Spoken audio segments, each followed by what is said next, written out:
Secondly, let me go straight to some of the questions that have been raised this morning at this breakfast interactive session. The guy who asked about restructuring as far as he was concerned, what he meant or what he understands, because he's from Niger Delta, is just resource control. It is more than resource control, because that's why I say restructuring and devolution of powers and resources.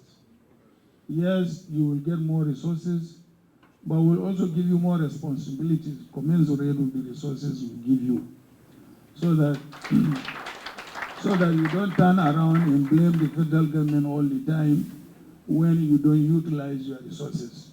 Let me express a great disappointment.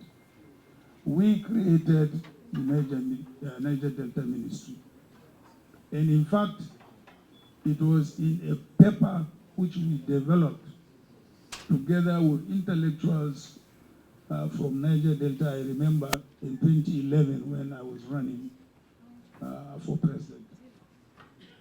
It was in that paper that we came about the issue of amnesty, creation of Niger Delta Ministry, and so on and so forth. And when I didn't win, I handed over the document, policy document, to late Umaru Yar'Adua, who started implementing the policies in that document. But there were, along the line, some defective implementation of those policies. I give you an example of the Ministry of Niger Delta. In my proposal, I said the Ministry of Niger Delta should be situated in the Niger Delta, wherever they want, whether it is Port Harcourt or any other place, so that its sole responsibility is to develop, provide infrastructure, human capital, and so on and so forth to Niger Delta. What has happened? Yes, Ministry of Niger Delta has been created, billions of money has been allocated to it, but where is the money going? Into pockets. So, if I have my way, or if you elect me, Ministry of Niger Delta will be in Niger Delta. Two, I will make sure Ministry of Niger Delta develops all the infrastructure requirements in Niger Delta. I will make sure their educational institutions are fully equipped and well funded, as well as their health institutions. So it is not only resource control, that is the meaning of restructuring, my fellow gentlemen. Small businesses, what should be the expectations from a PDP government? I'm surprised. How old are you when PDP was in government in 1999? You know, because we created the SYMFONI, yes, which was essentially an agency to fund small businesses. And that was why there were very many or thousands of flourishing small businesses that engaged young men and women during our time. And that also spurred the growth in our economy. So we have a record. Look, you have tested PDP. You said you wanted change. You voted for change. And you have seen what the change has brought for you. Poverty, hardship, insecurity. So it is clear there is a record for you to make a choice. Unless your choice is based on your selfish interest, individual interest. Otherwise, if your choice is based on patriotism and performance of a given government, you know that you cannot compare PDP with APC, for God's sake. Our records are there, our growth records are there, Our economic records are there. Everything are there. But what is there in APC? We are now talking, we say we want to recover. Recover from what? They say we recover from poverty, recover from insecurity, recover from this and that, which were not there before.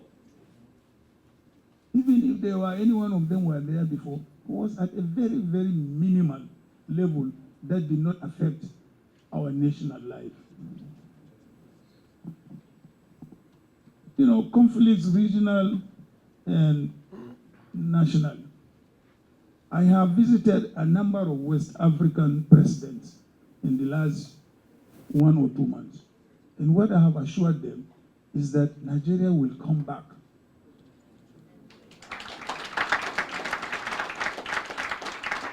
Nigeria has been retreating in the past 7 to 8 years as far as regional leadership is concerned. Do you hear Nigeria anymore in ECOWAS? Simply because we have been retreating. I assured those presidents that I'm going to bring back ECOMOG. What do I mean by ECOMOG? I mean a coming together of West African states with Nigeria giving the leadership, multilateral or multinational forces to ensure regional security, peace and stability. So that all this infiltration we are getting from North Africa of Islamic militants and this and that and arms and ammunition, we can deal with them decisively. Please, remember the records of PDP. We brought back peace in Liberia through ECOMOG and ensured democracy today. We did so in Sierra Leone. We did so even in Cote d'Ivoire. I saw all those presidents. I assured them, I said, as PDP is elected in Nigeria, we will resume our leadership in West Africa.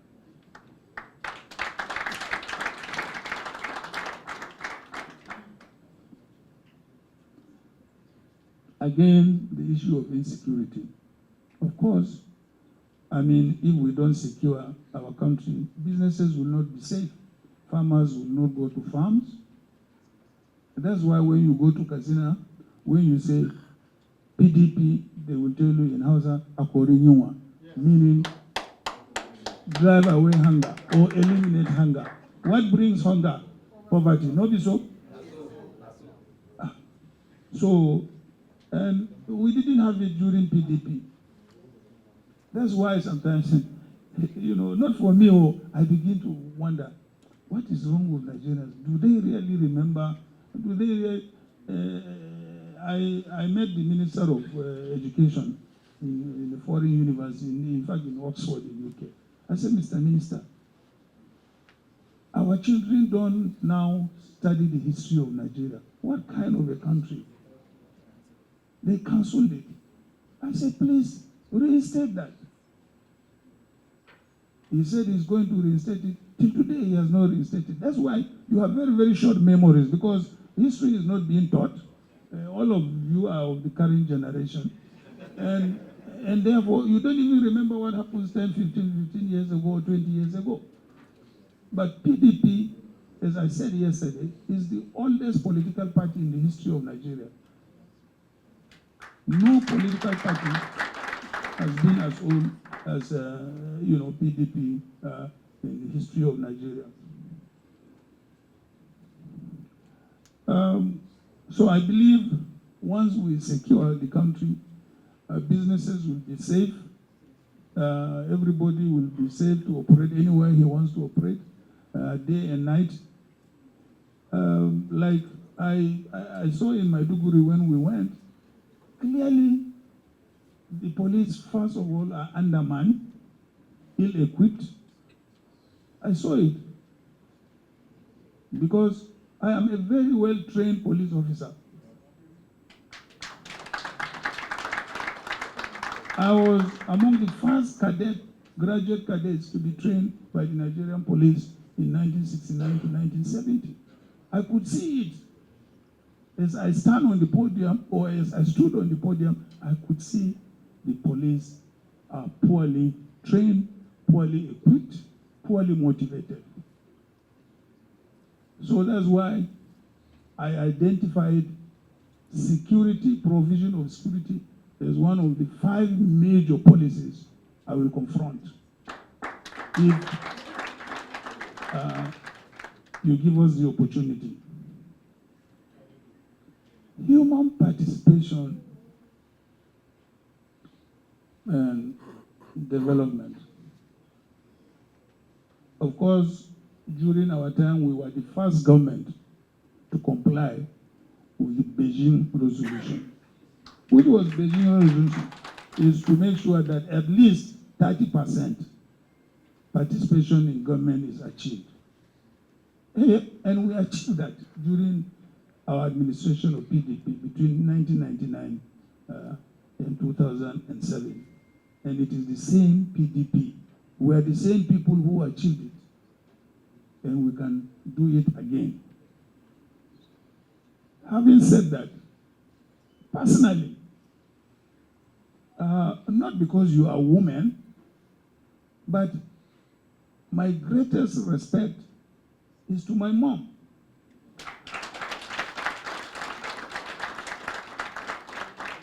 Because I lost my dad when I didn't know anything, and it was my mom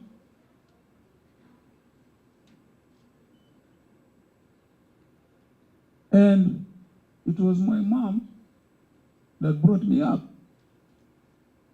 and saw me to where I am today. So that's why when I created a microfinance bank, I gave directive to the management that 80% of your loans should go to women. And Governor Boni Haruna is here. And because of that, we moved out 45,000 families out of poverty. I have said this in many fora, both local and foreign. And they are the best people you can loan to, because our loan recovery is more than 90% with women. If you truly want to remove or eliminate poverty, believe me sincerely, empower women.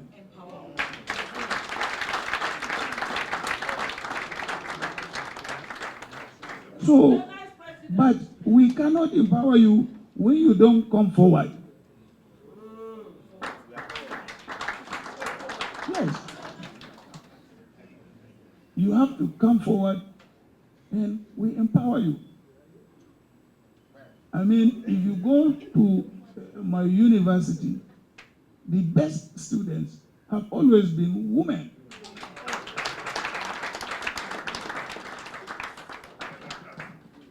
So, distinguished ladies and gentlemen, because of time constraint, I cannot keep on talking and talking. I could go on and on. I just wanted to make a small correction. Of course, it was 2007 when we had this Niger Delta document, which we handed over to Yaradua, not 2011. And it was created in 2008. So I thank you very much indeed for this opportunity. I hope you can permit me to go. Our President, by the grace of God.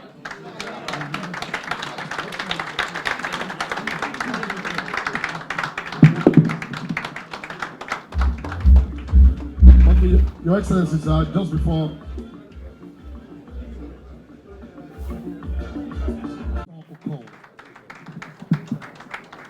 Thank you so much. Your Excellency, our presidential candidate, distinguished ladies and gentlemen, you can now see why I'm lucky to have a principal that is well educated, very grounded and experienced, and knows Nigeria true and true.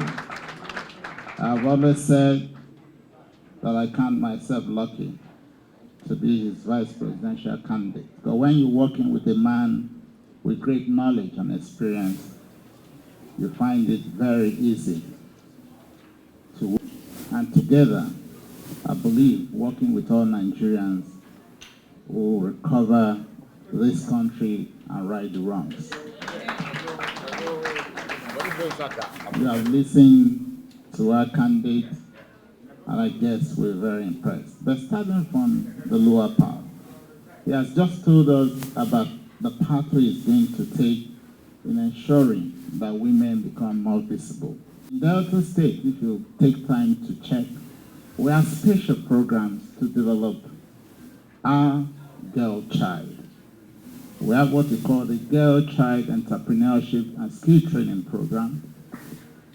And I can confirm that since we started it, our success rate has been so high, very much unlike other programs that governments have run. We do train them, ensure that they are properly processed, and we provide them with starter packs, and we continue with mentoring and monitoring. And as at the last time we did an analysis of the success rate, we had over 95% success rate. The average success rate in government empowerment programs is about 20 to 25%.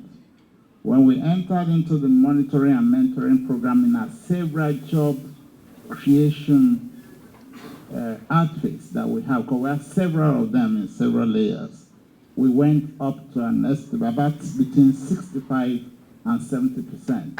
That when we selectively took the girl child between the ages of 18 and 30, we found out that we could get a success rate of over 95%. So if we pay special attention to the girl child, as our candidate has spoken about, I'm sure that we're going to turn around this country. Somebody talked about cryptocurrency. I remember, I think the second person that asked the question. In my own opinion, I did not think that the right thing to have been done was to do a ban. What we needed to do was to study the situation and to educate our people more on it, and to put in regulatory processes that is workable and beneficial to our people and to government. But of course, we needed to have studied it and also to offer education to Nigerians on the pathway to truly go. Concerning the issue of agrotech and the issue of insecurity, it is something that my Oga, as I always call him, and my daddy, he has spoken a lot about it. We need to improve production, we need to improve processing, and we must ensure that we fight insecurity with all that is within us, and the pathway is there. Other people are busy talking about so many things, just increasing the numbers. No, yes, we need more boots on the ground, there's no doubt about that. But our candidate has spoken about the need for training and the welfare of those who are involved. He's talked about the need of intelligence gathering and ensuring that we're able to coordinate intelligence to be able to do the right thing. And then we also definitely need a situation where we're in touch with all the people, our traditional rulers, our people in the state governors who must work collectively together to achieve this. And obviously there's a need for better equipment, which obviously he has promised Nigerians. Is all contained in the document, My Covenant with Nigerians. And I know that he means it. He's one humble person, experienced, ready to work, very energetic, even at his age. Sometimes I find it difficult to cope moving along with him, because he works from morning to night. As at 1 a.m. last night, he was still up. I'm aware because as at 12:30, I left a meeting with somebody and they still had to debrief him on the meeting. And this morning he's here with us. That's right for the job. Nigerians cannot have anything much better than this. But I know that he has told us that the economy will be largely private sector led. And it's important that we understand this. And there are so many things going wrong in Nigeria because it appears that government is competing with the private sector and they are trying to stifle the private sector. That ought not to be so. We must do everything to provide the enabling environment, but we must allow the private sector to drive the economy. And in so doing, the private sector is not just about the big businesses. The small businesses, they need access to finance. They need access to power, energy. And it's important that we work with the private sector, provide the enabling environment and the push to enable this come to be. These things he has promised. He came in as vice president, chairman of the Economic Council, at a time when the GDP of this country flowing from the military was just about 0.6%. But by the time they were leaving, they are taking the GDP of this country to 8%. Nothing can be better than that. We have the right person. Nigerians must make the right decision. Many of our young ones, we need to go forth out there to educate them. There are so many politicians that are coming around us. They lie to us. They want to make everything look easy. It's not exactly easy. But we need a man with experience, that man that is calm enough, ready to work with the young ones, ready to work with the women, and partnering together with all Nigerians to take us out of where we are, to recover, take us on the right path. That person is Atiku Abubakar. Thank you. We recover every long-lost reputation of this country. Even those who are due for marriages, that poverty has stopped you from getting married. By the grace of God, recover. Those who are hungry, unemployed, seeking job, because Atiku is going to be president, you shall recover. And those I gave my number just now, by the grace of God, I will recover.